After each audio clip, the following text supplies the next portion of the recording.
The year is 479 BC, and Greece stands at the edge of erasure.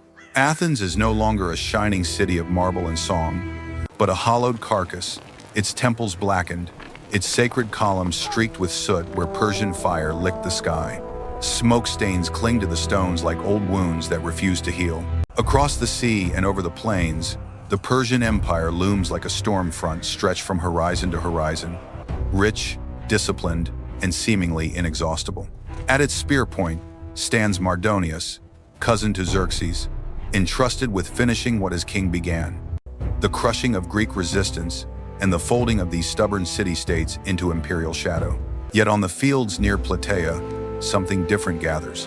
Not subjects, but citizens. Spartan warriors hardened in the furnace of lifelong training, Athenian hoplites summoned from workshops and farms, and contingents from a dozen quarrelsome polis now standing shoulder to shoulder. They do not fight for a throne or a distant monarch. They fight for small stone houses with olive trees out front, for voices in their assemblies, for the right to decide their own fate. On this narrow slice of earth, two visions of the world are about to collide, and the outcome will ripple far beyond the dust of Boeotia. On the Boeotian plain, the land itself becomes a board for a deadly game. To the north, on the far bank of the Asopus River, the Persians have carved a city of war out of dirt and timber. Earthworks rise in layered ridges, fronted by sharpened stakes and a deep ditch that arcs out of spear range. Inside, tents stretch in ordered rows, smoke threads upward from countless cook fires, and banners of many peoples snap in the wind. Here stand the archers of Asia, cloaked in bright fabrics, their recurved bows deadly at distance. The sleek Median cavalry, horses restless and snorting, and among them the immortals. The king's elite, shields painted with golden symbols that flash in the sun. There are even Greek hoplites from Thebes, helmets crested like their enemies, but sworn to the invaders' cause. Opposite them, on broken ground cut by orchards and gullies, the Greeks form a rougher line. Spartans on the right under Pausanias, steady and silent. Athenians on the left under Aristides, their ranks anchored against betrayal. And between them, the shielded citizenry of a dozen city-states. Empire faces alliance, wealth faces resolve, and both sides know there is no room here for a second attempt. For 11 long days, the two armies stare at each other across the shimmering heat, locked in a silence that feels heavier than any clash of steel. The Persians wait hungrily for the Greeks to step down from the safer, broken ground into the open plain, where cavalry can sweep like a tide and archers can turn the air itself into a weapon.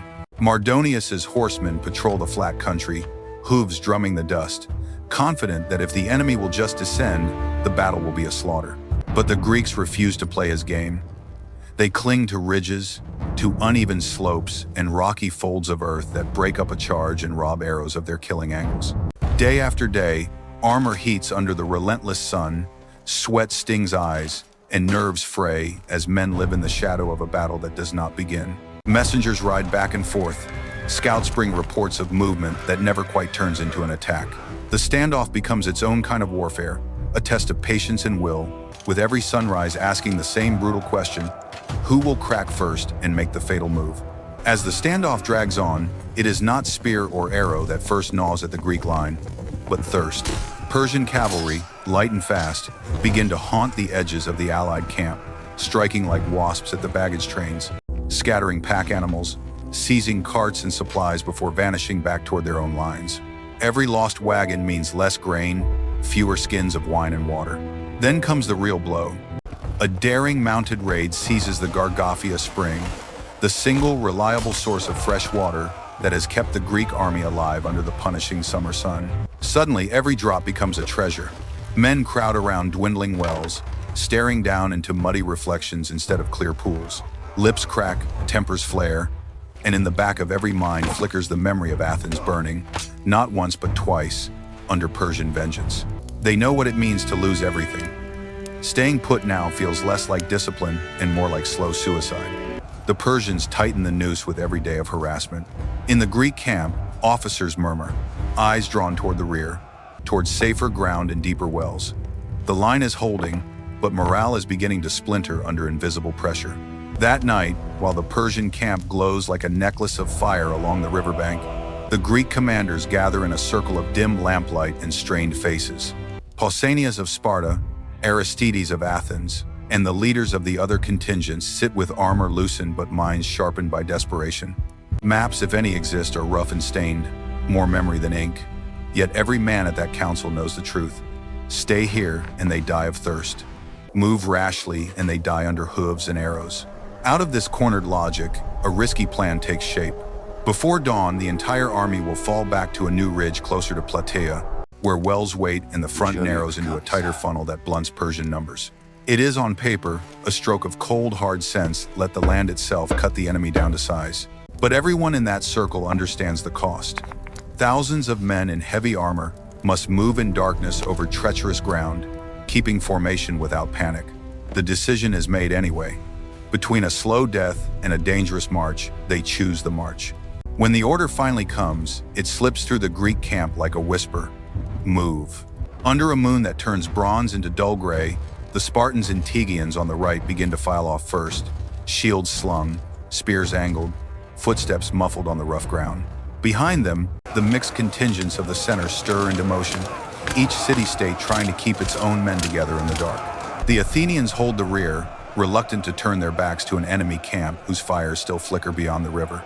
The land they cross is no parade ground.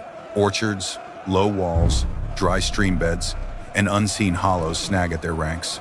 Armor clinks, men stumble, curses are bitten back. Then come the horn signals meant to guide, but in the patchwork of accents and commanders, they tangle meanings. Some units think they are to halt, others to hurry, still others to swing wide. Columns drift apart, lines skew, and what began as a planned, disciplined withdrawal starts to fray into scattered streams of men groping for their new positions. By the time the first pale light edges over the horizon, the Greeks are not drawn up on a fresh defensive line, but stretched into three isolated clusters, with open, dangerous emptiness yawning between them. From his vantage point above the Ossipus, Mardonius greets the gray light of dawn, expecting another day of suffocating stalemate, and instead sees what looks like the crack he has prayed for. The Greek line that once clung to the high ground in a continuous, stubborn wall is now broken into three separate masses, stranded on the landscape with wide, naked spaces yawning between them. Dust hangs in uneven patches where units have shifted and drifted, and from a distance it looks less like a planned redeployment and more like a botched retreat caught midway. To Persian eyes, it is the picture of an army whose courage has finally buckled under thirst and fear. Mardonius, stung by the memory of Salamis and desperate to erase that humiliation with a decisive land victory, seizes on the sight like a verdict from the gods. He reads panic where there is confusion, collapse where there is disorder. Trumpets shriek through the Persian camp, snapping men to their feet. Cavalry surges toward the river, archers grab their quivers, and dense blocks of infantry form with practiced speed. With a sweep of his arm, Mardonius hurls his horsemen across the shallow Ossipus and sends the great human wave of his army flooding after them, convinced he is about to trample a fleeing enemy. In truth, he is riding straight into the jaws of a stand he never imagined the Greeks still had the strength to make. The first impact comes like a storm slamming into a cliff. Persian cavalry splashes through the Ossipus and peels off to the flanks, while waves of light infantry and archers surge straight toward the Spartans holding the right. The phalanx tightens, a dense, bristling wall of bronze and wood rooted into the uneven ground. Shields lock rim to rim, forming a solid barrier, each man half hidden behind the curved disc of his neighbor. Behind that wall, long spears tilt forward in a single, cruel alignment, their iron points forming a low thorn hedge waiting for flesh. Persian archers loose volley after volley, darkening the air with arrows meant to tear gaps in the line. But the shots thud uselessly into overlapping shields or glance off breastplates and greaves. The lightly armored men behind them push forward, wicker shields raised, blades and short spears in hand, only to slam against a formation that does not give. The Spartans move not as hundreds of individuals, but as one trained organism. Step, brace, thrust. Withdraw each motion, feeding the man beside him. The Persian attack, built on speed and shock, begins to stall against that grinding, disciplined advance. Like a wave that realizes too late the rock will not move. In the crush of that struggle, where metal shrieks against metal and men fight at the distance of a breath, the strength of the phalanx hangs on the ability of each man to hold his place. Somewhere along the Spartan line, a single link nearly snaps. A warrior whom later tradition names Arimnestos takes an arrow clean through the thigh, the impact jolting him backward as pain tears up his leg like fire. For a heartbeat, the world narrows to the hot throb of the wound and the instinct to fall. If he drops where he stands, the shield on his arm will dip, a gap will open, and in that gap the Persians will pour. Instead, he drives the butt of his spear into the earth and leans into it, turning the weapon into a crude crutch. Blood runs down his greave, but he grits his teeth and refuses to let his shield slide. His comrades close in, dragging him rearward inch by inch while keeping their own shields high, never letting the line breathe open. Around them, the formation ripples but does not break. That small, stubborn act, one wounded man, choosing duty over collapse, hardens the resolve of those who see it. The wall of bronze, shaken for a moment, locks back into place with even greater fury. As the Persian assault grinds and fails to punch through the Spartan wall, Mardonius feels the battle slipping from his fingers. From behind the lines, he can see it clearly. The archers' volleys no longer stagger the enemy. The lightly armed infantry recoil again and again from that dense knot of shields and spears. If the Greeks are allowed to stand firm here, the momentum of the morning will rot away into another stalemate, and this time on ground that favors them. Refusing to accept that, he chooses the most dangerous answer a commander can give. He rides forward himself.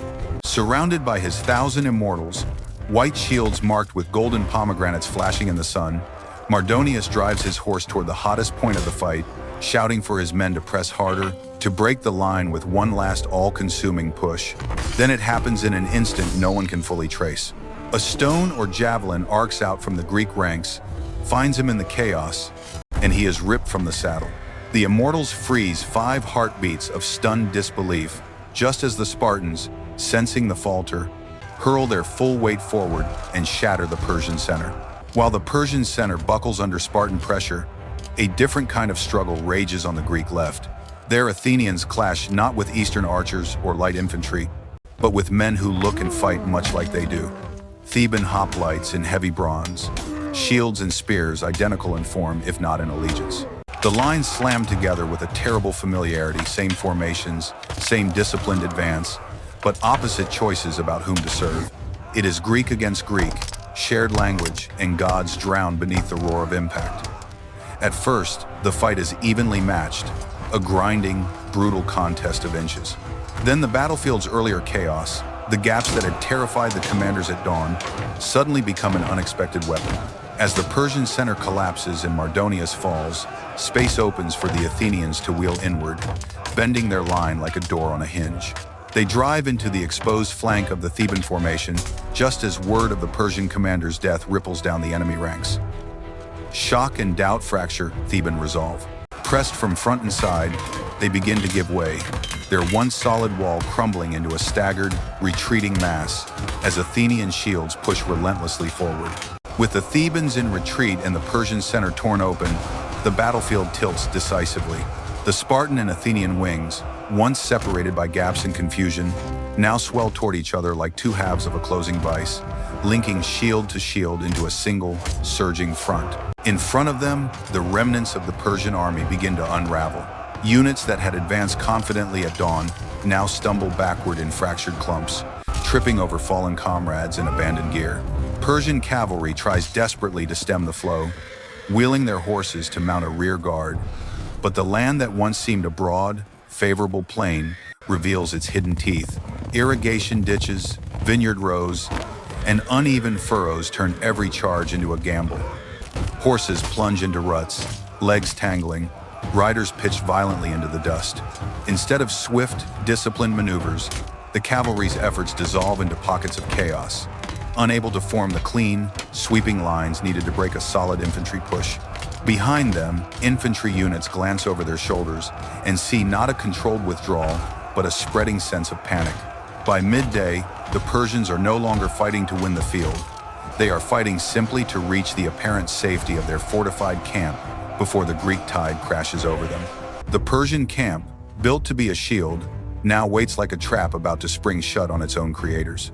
Weeks of labor have turned the north bank of the Esopus into a fortress. Earthen ramparts crowned with timber palisades, sharpened stakes bristling from the ditch, entrances narrowed and angled to funnel any attacker into killing zones. It was all designed to keep Greeks out. But with the field army shattered and streaming back in disarray, those same defenses begin to look like walls of a prison. Panicked soldiers pour through the gates, clogging passageways, stumbling over wagons and tethered animals as officers scream unheard orders. Then the Greeks arrive, no longer a fragile coalition but a single, driving force. They ring the camp like a tightening noose, piling brush and broken wood against the palisades, setting them alight until smoke and flame crawl hungrily up the walls. Wagons, rubble, and captured gear are shoved into the gateways, jamming them shut. Inside, there is nowhere left to run. What follows is not a battle so much as a reckoning.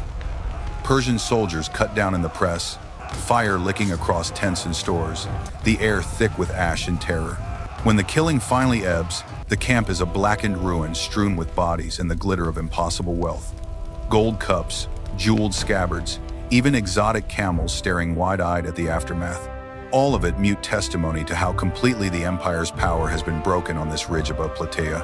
When the smoke finally begins to thin over Plataea, what remains on the ground is more than a Persian army destroyed.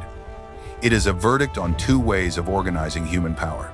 The men who stand breathing hard among the corpses and ruins are not professional soldiers bound for life to a monarch. They are citizens who will go home to vineyards, pottery wheels, council chambers, and theaters, men who stepped into armor because their own freedom was on the line. Against them stood an empire's composite host, conscripts and subject peoples answering to commands that came from a palace hundreds of miles away. At Plataea, the difference shows in steel. The hoplite phalanx, that dense, disciplined wall of farmers and craftsmen in bronze, proves that cohesion born from shared stake and shared voice can smash sheer numbers into the dirt. For generations to come, generals will study its lesson. Close order infantry, drilled and united, can decide the fate of nations. And because the Greeks hold here, the ideas carried in their city-states debate instead of decree, law instead of whim, philosophy instead of simple obedience, are given room to grow rather than be buried under imperial dust. In the months and years that follow, the shockwaves from Plataea roll far beyond the burned camp by the Asopus. The remnants of the Persian host, what little is left of that proud, glittering army, limp back across the Hellespont, carrying with them not spoils and triumph, but the bitter knowledge that Greece will not bow. Xerxes, who once watched Athens burn and thought the story finished, never again dares a great land invasion of this stubborn peninsula. In Sparta, warriors return bearing grim trophies like the bronze greaves of Mardonius, proof that even the mightiest servants of empire can fall face first in the dust. In Athens, men pick through the charred bones of their city and begin to raise new walls and temples, rebuilding with a confidence born from the knowledge that they stood against the greatest power of their age and did not break. Centuries later, on the quiet ridge where it all was decided, farmers guiding their plows still turn up arrowheads, spear butts, and fragments of bronze, small rusted echoes of a day when the world's path hung in the balance. Plataea is their silent message, that terrain, discipline, and the iron will of free people can bend history, and that on this field, the West chose to remain itself.